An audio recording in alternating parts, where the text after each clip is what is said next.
জেরিন বলল, আপনি তো আমাকে নিয়ে কখনো ঘুরতে যান না, এখন তো আপনাকে বাইক কিনে দিয়েছে, চলেন ঘুরে আসি। আমি ভাবলাম রূপাকে নিয়ে মাওয়া যাব, ইলিশ মাছ খাবো। এর মধ্যে বউ এই কথা বলে উঠে। হঠাৎ পাশের রুমে থেকে আম্মু এসে বলে, জেরিন ঠিকই বলেছে, মেয়েটাকে নিয়ে আজ পর্যন্ত কোথাও ঘুরতে গেলি না। আমি বললাম, কই ঘুরতে যাব? আম্মু বললেন, তোর বড় খালার বাসা থেকে ঘুরে আয়, অনেকদিন খালা তোকে দেখে না, উনি জেরিনকেও দেখতে চান। নিজের মনের ইচ্ছার বিরুদ্ধে এখন ঘুরতে যেতে হবে। আমি ইচ্ছা করে বাইক নিলাম না। জেরিন ও আমি হাঁটছি রাস্তায়, সিএনজিতে করে নিয়ে যাব।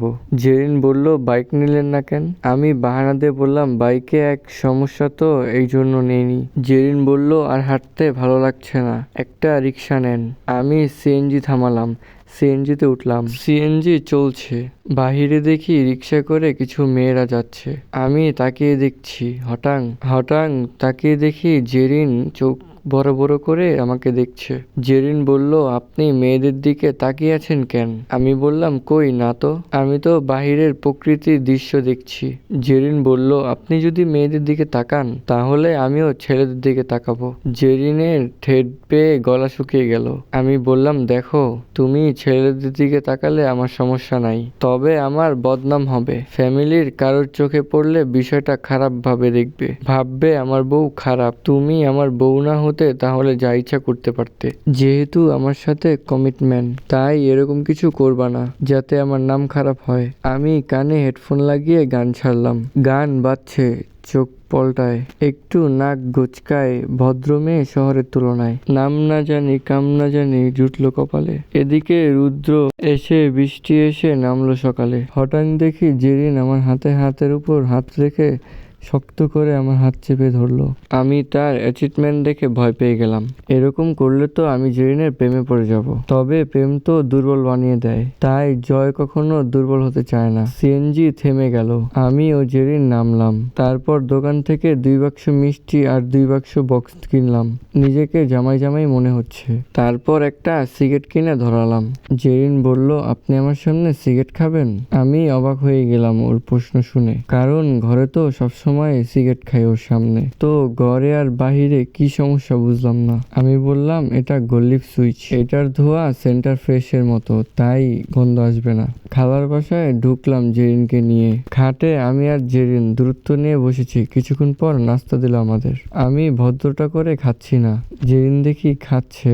আমি তো অবাক, এই মেয়েটা কি ভদ্রটা জানে না? খালাকে মজা করে বললাম, জেরিন কিন্তু টিকটক করে জানেন। জেরিন দেখি চুপ করে আসে, এমনিতেই কথা বলে, বেশি মানুষের সামনে সে চুপ থাকে। খালা বললেন, এসব করা ভালো না। তারপর আমাদের রাতে খাবার দিলেন। গরু রান্না করেছেন তাড়াহুড়ো করে। আমি ভাত খেয়ে বললাম, ভাইয়ের খবর কি? সৌদি আরব থেকে কবে আসবেন রাপি ভাই? খালা দেখলাম মুখ হতাশ করে বললেন, ও আর আসবে না, সেখানে বিয়ে করে সেটেল হয়ে গেছে। আমি মজা করে বললাম, আমারও ইচ্ছা আমেরিকায় গিয়ে বিয়ে করে সেটেল হয়ে যাব। আমার কথায় জেরিন দেখি চোখ বড় বড় করে রাগী চোখে তাকালো, যেন চোখ দিয়ে আমাকে খেয়ে ফেলবে। বিদায়ের সময় খালা জেরিনের হাতে 5,000 টাকা ধরিয়ে দিলেন। রাস্তায় বের হয়ে জেরিন বলল, ফুচকা খাবে। জেরিন ফুচকা খাচ্ছে। আমি বললাম, জেরিন, খালা যে 5,000 টাকা দিল, সেখান থেকে আমাকে কিছু টাকা দাও। জেরিন বলল, এটা তো আমাকে দিয়েছে, আপনাকে দেয়নি। আমি বললাম, কিন্তু টাকাটা তো আমার জন্যই পেয়েছো, আমার আত্মীয়, সো এখান থেকে 50% কমিশন আমিও পাওয়ার অধিকার। জেরিন বলল, 50% না, এই 2,000 টাকা রাখেন। আমি নিয়ে নিলাম টাকাটা। ফুচকার বিলও তাকে দিয়ে দাও।